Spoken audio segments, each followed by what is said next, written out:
Hello everybody, this is Ice from the FX Saber forums, here today to show you my Phantom X. This is a lightsaber powered by a Crystal Focus 5.11. It started life as a Phantom V3 from Ultra Sabers, which is just two Dominixes with a standard double male coupler in the middle. Obviously this saber looks quite a bit different now. It's gone through some real extensive modifications. Let's just go from the emitter over. Obviously, this is a double-sided saber. The original emitters were not thin enough to fit the MHS shroud material, so I thinned them down and then actually created a little bevel at the end here, and then milled out this shroud that goes over them. Now I have a buddy that's owns a machine shop that I had milled these slots for me, but they came just as a straight slot, and I'll have a picture of that in the corner. And then with about 4 hours of hand sanding on each side, these 4 straight slots are turned into what you can see now, which resembles kind of like a TIE fighter. Even though this is a Jedi saber, that's kind of what it ended up looking like, and I still like it. At the back of the shroud here, you can see a nice fold line where it meets the rest of the saber. Now, you might think that's sharp, but it's actually not. It's sanded quite well on the inside and the outside, so no sharpness there. If I turn this saber around in the stand, you'll see the custom crystal chamber. This slot I had milled out for me. Now, there used to be the activation button for the Phantom V3 used to be there, and obviously it's a crystal chamber now. This is a chamber. It's very, very simple, but it's nice looking from every angle. Let's see if I can focus the camera here, in my opinion at least. That's just some brass tubing, 17/32 and 1/2 inch that are nested in each other. The crystal I created from 3/4 acrylic dowel rod, that's what it was, which I just sanded into that shape. Now we've got a nice cloth wrapping.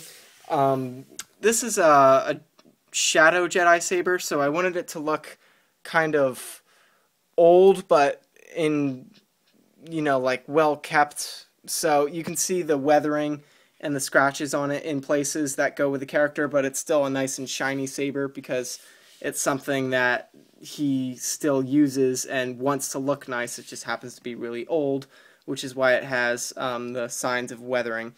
And this wrap that I have on it, I'm really not into leather, but I wanted a brown wrapping on it, so I went with this cloth material, which is really nice, and that actually has an added feature that I'll get to later. This has a TCSS double male coupler at the end, whereas initially there was nothing here because the couplers were internal. I now have a main coupler here that hosts the activation AV switch and the switch style 22. Now, while this switch looks really pretty, it's actually incredibly annoying, and I will never use one of these switches again. It's difficult to press, and sometimes it sticks down. So if you've been considering using a switch 22, don't do it. Yeah, little rant aside. I've got the recharge port, and this is a kill key that I got from JQ Sabers, the aluminum kill key. And other than that, everything is the same on the other side, as you would expect with a staff saber. Saberstaff, rather. So, let's light it up real quick, shall we? That's the boot sound for Brawler, which is one of my favorite fonts. Let's go over some of the insides real quick before I turn it on. So, on this half of the saber, the half with the kill key, we've got the kill key here, an 18650 here, a speaker here, and then the crystal chamber assembly, and then the main LED, obviously. And this is all hosted inside different sizes of polycarbonate, so it's actually one chassis that goes through this whole thing. Then on this side, we've got the crystal focus right here, no speaker at this end because I couldn't fit the crystal focus, a battery, and a speaker, whereas the battery is actually about here because it wouldn't nest in with the crystal focus. It's actually about here. Then the crystal chamber. which is right there, and then the main blade LED. And then right in the middle, obviously, you've got the power and the auxiliary button. The power button is wired to the 3.3 volt all power on for the crystal focus, so whenever the kill key is pulled, the AV switch is lit. So, let's fire it up. Upon ignition, both crystal chambers ignite and stay ignited the whole time, and during clash, they will flicker. Wait a minute. Well, not on this font, but during one of the fonts they flicker. And as I was saying, with the bar graph, I've got a little bit of an overlay here.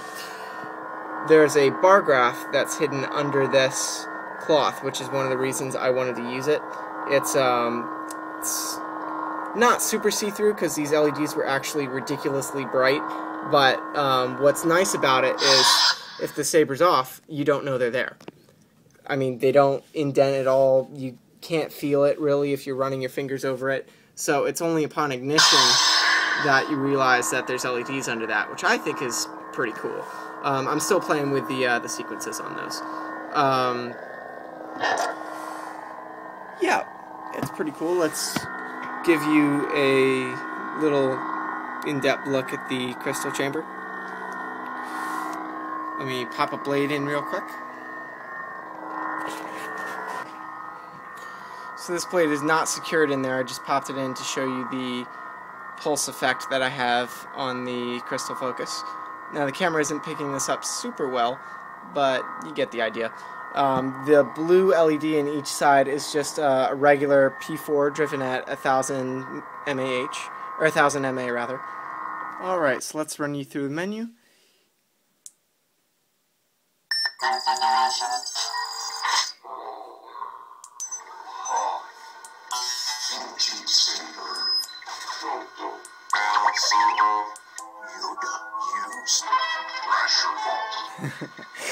So that's all the fonts I have loaded. I'm not gonna demo Thrasher, but this is one of my favorite fonts, and it's quite a silly font by design. But Crystal Focus, you've got 6 sound banks. You should definitely have that font on every Crystal Focus saber. That's a funny font. Changed my mind. I am gonna demo this. There's one other thing I wanted to address. The sound that vents through the saber, since the speaker is only on this side, if you close this, this is where the sound vents. There's no other holes on this side to vent the sound, but you can still hear sound coming from the other vent if you get nice and close to it. And if you cover that vent too, you hear sound coming through a hole that I have drilled in each side under the wrapping.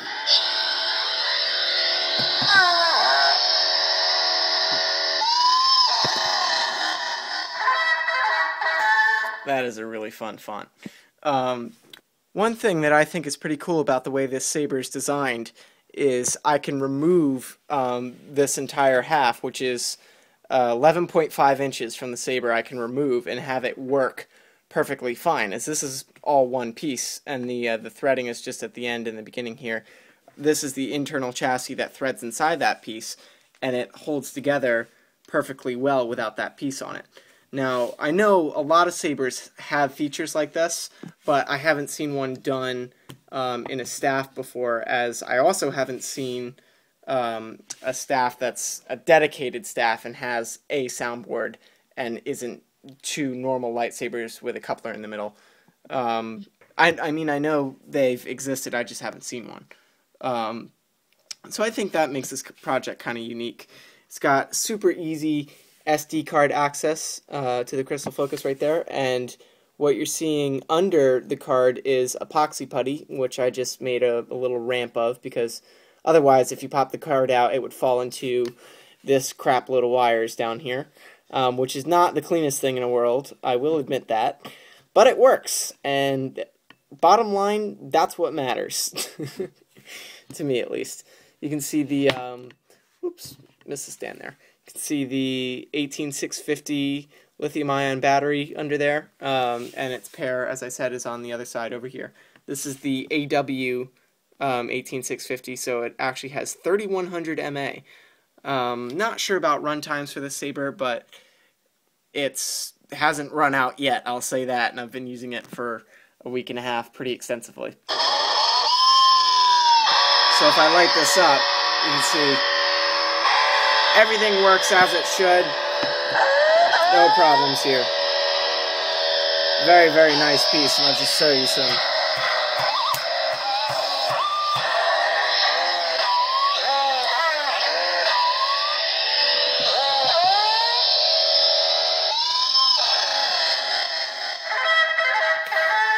As a saber, it's really not super sensitive, but it's actually a little less sensitive than I'd like it to be, but I'm still playing with the config file on it. But since the crystal focus is placed about 3 or 3.5 inches away from the dead center of the saber, it does sense quite a lot while it's being spun. And the last part of this video, I know this has been an extensively long video, and I apologize for that. I just have a lot to talk about, and I could continue talking about the various aspects and build projects and challenges for the saber for hours. But the last thing I'm going to say is this is a full contact dueling saber, which is why I created it, well, one of the reasons why I created it with the main Dominic's hilt, because it's just one piece. Whereas I felt like this hilt is 26 inches long, so if I had used TCSS parts, it would have been like 1, 2, 3, 4, 5, 6, 7, 8. Probably would have been a 9-part hilt. 9-part hilt, yes, I understand it's aluminum, but that's just doesn't really sound like a good idea to me when you're going to do full contact dueling with it. So I felt like this 3-part hilt with super secure internal chassis would just go over a little better, and it was a lot cheaper. So, in my opinion, money well spent. I'm really obsessed with this saber. I hope you guys like it too. Thanks for watching.